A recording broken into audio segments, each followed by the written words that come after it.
혹시 이런 경험 있으신가요?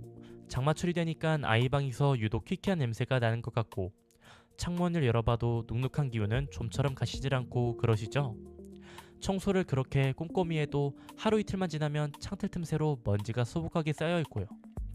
에어컨을 하루 종일 틀어놔도 방 안 공기는 여전히 후덥지근한데 전기세 고지서만 매달 눈덩이처럼 불어나고 있죠.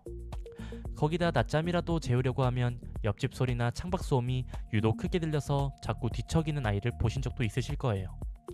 사실 이런 거 장마철이라 다 그런가 보다 하고 그냥 넘기기 쉬운데요. 근데 그것뿐만이 아니에요. 아이는 밤마다 콜록거리고 병원에 가봐도 특별한 이상은 없다고 하고 얼마 전에도 비슷한 고민으로 문의 주셨던 어머님이 계셨는데 처음에는 그냥 우리 아이만 유독 예민한가 보다 하고 넘기셨었대요. 근데 알고 보니 따로따로 생긴 문제 같았던 게 사실 원인이 한 곳에서 시작된 거였더라고요. 그래서 오늘은 이런 고민을 하고 계셨던 집에 저희가 직접 다녀와 봤어요. 장마철에 왜 이런 문제가 생기는지 지금 현장에서 바로 확인해 볼게요.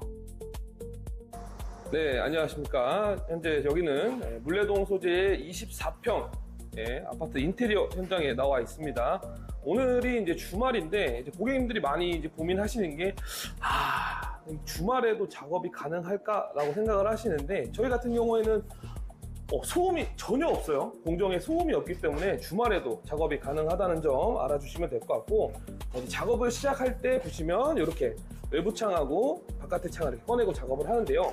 자, 모헤어 상태를 한번 보여드릴게요. 이거 같은 경우는 트레 모헤어가 있는 건데 보시면 지금 이렇게 하얀색 보이시는 게 원래는 모헤어가 다 달려있는 것들인데 너무 삭아서 이렇게 다 떨어진 거예요. 네, 보이시죠? 지금 손만 살짝만 갖다 대도 이렇게 떨어지는 거.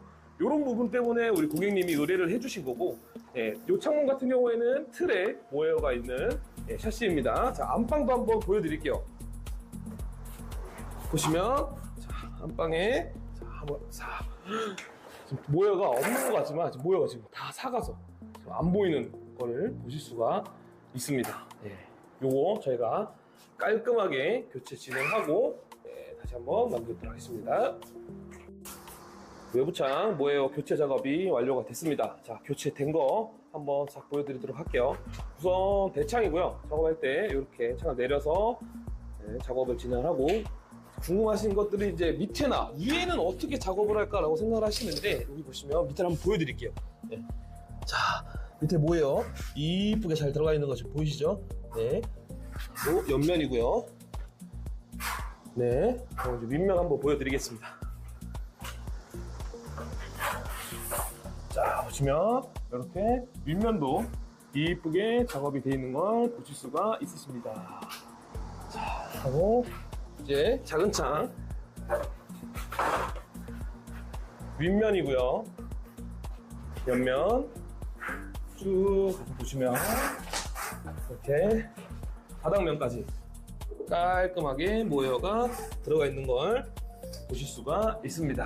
자, 이제 내부창 작업 시작해 보도록 하겠습니다. 모헤어 이제 교체 시공과 청소까지 완료가 된 상태입니다. 교체된 거 한번 볼게요. 자, 저희 작업했던 공간은 이렇게 깔끔하게 다시 원상 상태로 청소를 해놨고요. 자, 인테리어 현장인데 이제 왜 이렇게 청소를 이렇게 하냐라고 말씀하시는 분들이 계신데 저희가 이렇게 모헤어를 자, 교체된 거 한번 보세요. 교체를 해놓고 났는데 여기에 이제 먼지나 공사했던 그런 것들이 떨어져 있으면 요 바닥에 있는 요 모헤어들에 다시 그런 먼지들이 끼면서 교체를 한 의미가 없어지게 돼요. 그래서 저희가 이렇게 좀 신경을 써서 인테리어 현장임에도 불구하고 이렇게 깔끔하게 보시면 청소를 진행을 한 겁니다. 자, 밑에 모헤어 벗겨진 모습이고요. 옆면입니다. 네, 창문이 닫히는 곳 이쪽 두 곳에 모헤어가 들어가 있는 걸 보실 수가 있고요. 윗면입니다. 이렇게 깔끔하게 모헤어가 교체가 되어 있는 걸 확인하실 수가 있습니다. 자, 이렇게 해서 작업을 완료하도록 하겠습니다.